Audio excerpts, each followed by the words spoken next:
Does it look like this when you cut tomatoes? No, it doesn't, because I keep my knife sharp. If your tomatoes look like that when you cut them, it's because your knife is dull. Hone the blade using a steel, sharpen the blade using a stone. Sharpening means you're grinding down to an edge. Honing means you're unbending the blade after it's been hitting on the cutting board. Does that make sense? If you spend, on average, around $50 on a chef's knife, that is going to be good enough for most uses. Most regular consumers do not need expensive knives. For a starter set, for a starter knife set, what I would recommend getting is Henkel's International. They are a decent knife and they get the job done.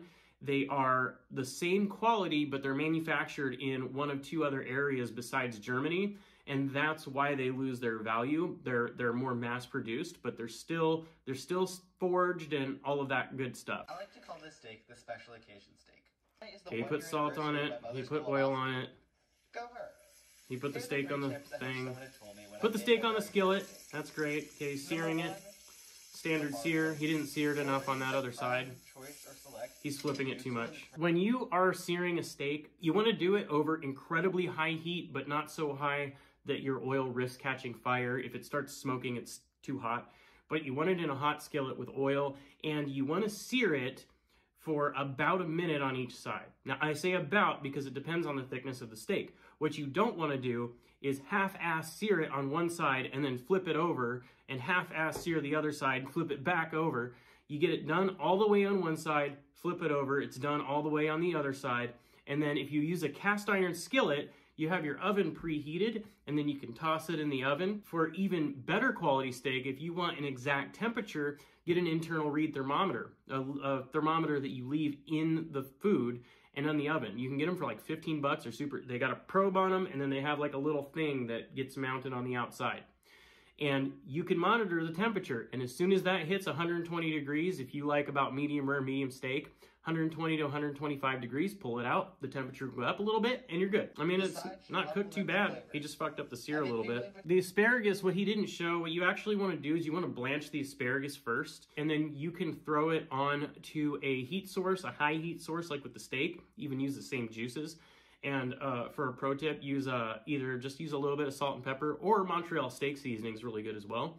But you throw it on there and you caramelize the outside a little bit. You get a little bit of that Maillard reaction, and you'll have a little bit of blackening on the asparagus, but because you had already blanched it in the boiling water, you don't end up with mushy asparagus. It has that nice, just a little bit of a bite to it, but not raw. But it's also not like overly mushy either. Next. All right, Eggs Benedict. He's singing. I don't sing very well either, so I can't say shit. Okay, so he's making a Hollandaise sauce right now. You can also heat the butter up so the butter is nice and hot and starts to get bubbly and foamy. And then separately mix the egg yolks together, and then use the heat from the butter and pour it slowly into the egg mixture, and then add a little bit of lemon juice, and you'll have perfect Hollandaise sauce without it breaking pretty much every time.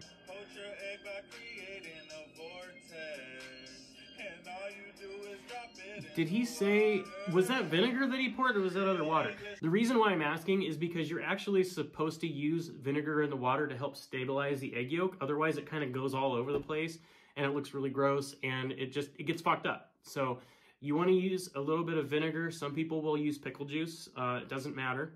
And you do use the spinning method. That works well too. So that's dope as fuck.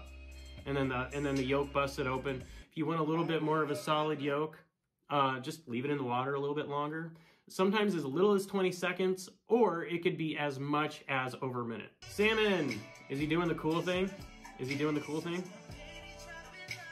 Yes, he is. Yes, he is.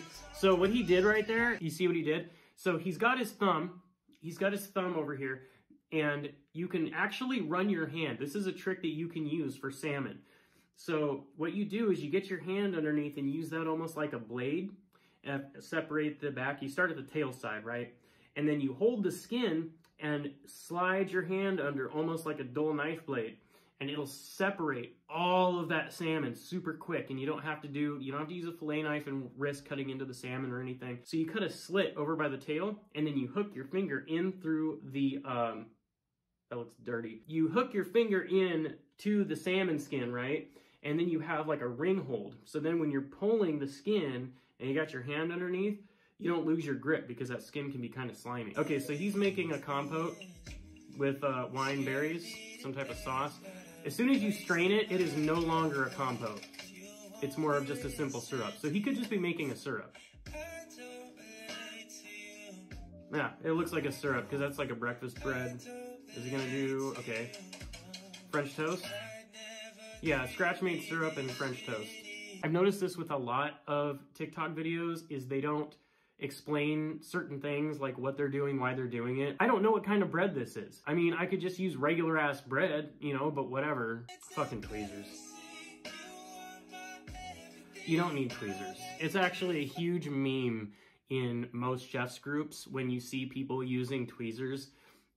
Because most of the time the ones that are doing it are like fresh out of culinary school, or they don't have as much experience as they would like to make you think that they have. All of their stuff, all of their equipment looks brand new, all of their knives and everything, they're not beat up and scratched up.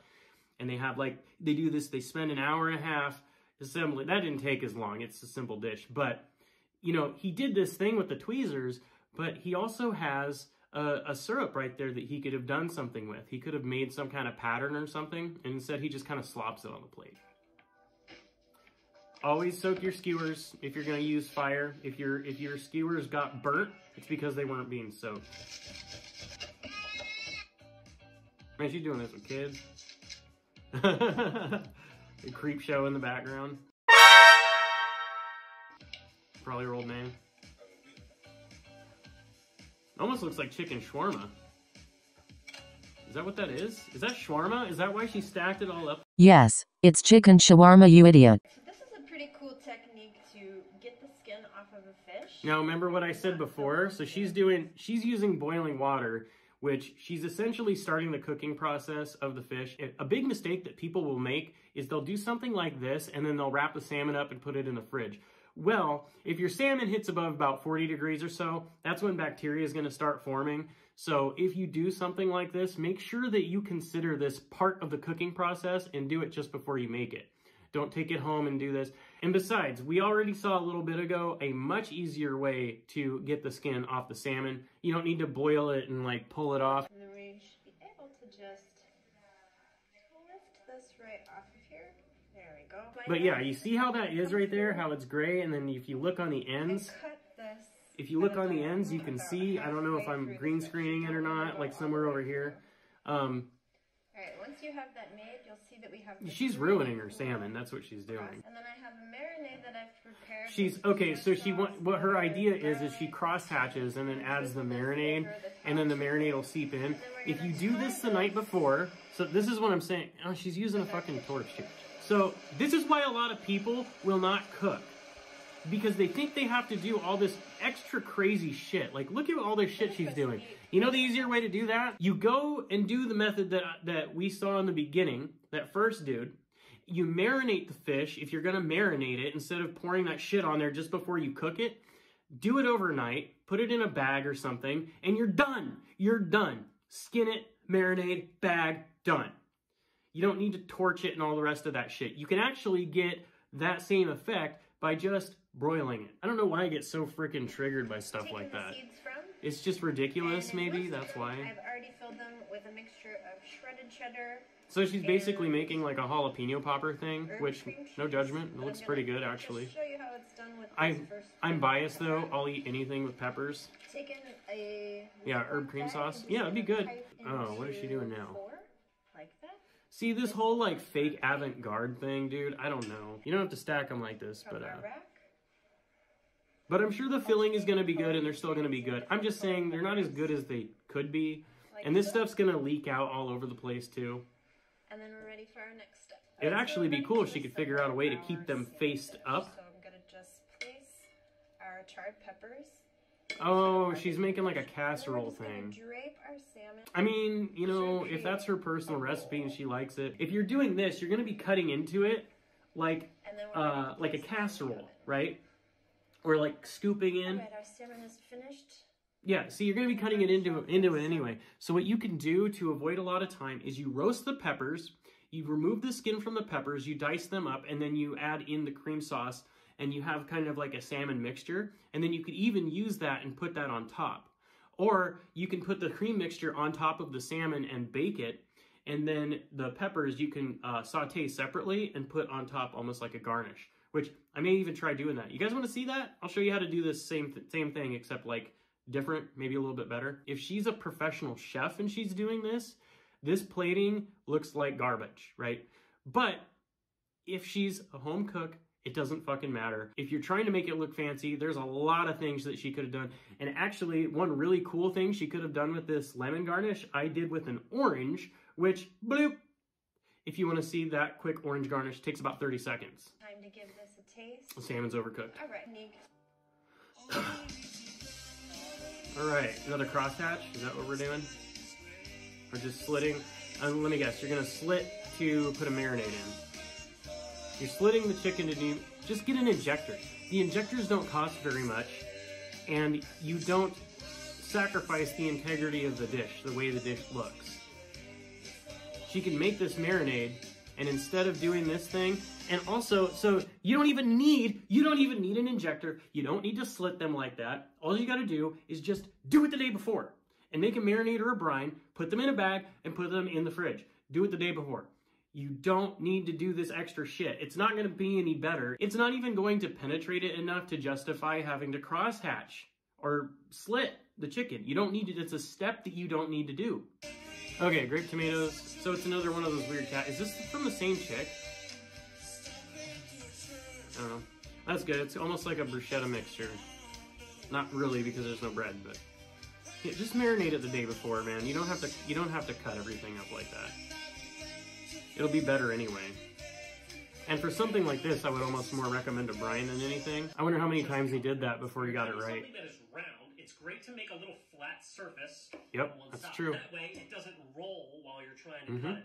Create a claw with your So hand. far, so good. Tuck your fingers and use your knuckle as a guideline. This way you keep Yep. your fingers out Tuck of your feet. He's got training as a chef. Things, they tend to stick to your knife. Always tuck your fingers form in. an angle, and then it won't stick to your knife Yeah, anymore. that's true too. For more tips, Not there are always, but 3 tips kinda. that will better your knife skills in just a couple. That's cool. Those aren't bad. Follow that guy. What's his name again?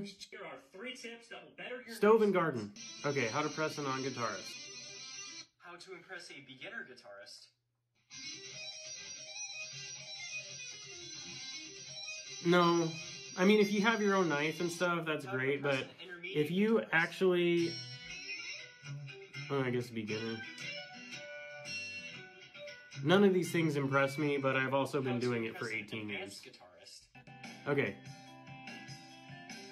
Okay, that's funny shit. So that last one is a pretty funny joke, because there is this running thing that chefs are drunks. It's widespread, and honestly, the sad part about it is alcoholism is actually rampant in the chef and cook industry. So this one actually makes a lot of sense and made me laugh, but is also kind of dark because it's true. If you want to see more TikTok Reacts videos, let me know in the comments below. And like I said, if you have any specific TikToks or YouTube videos or whatever that you want me to review, let me know in the comments below, and I will be happy to do that, and I will do my best to be as detailed and forthright as I can, maybe even do demonstrations if it's needed. But otherwise, please like, share, subscribe, and all of that awesome stuff. It helps me out. Comment for the algorithm, even if all you do is just say algorithm comment. I don't care. Anything, any little thing that you do can help me out tremendously, because my channel is really small. You guys have an awesome day, and I'll catch you on the next one. Peace. Peace.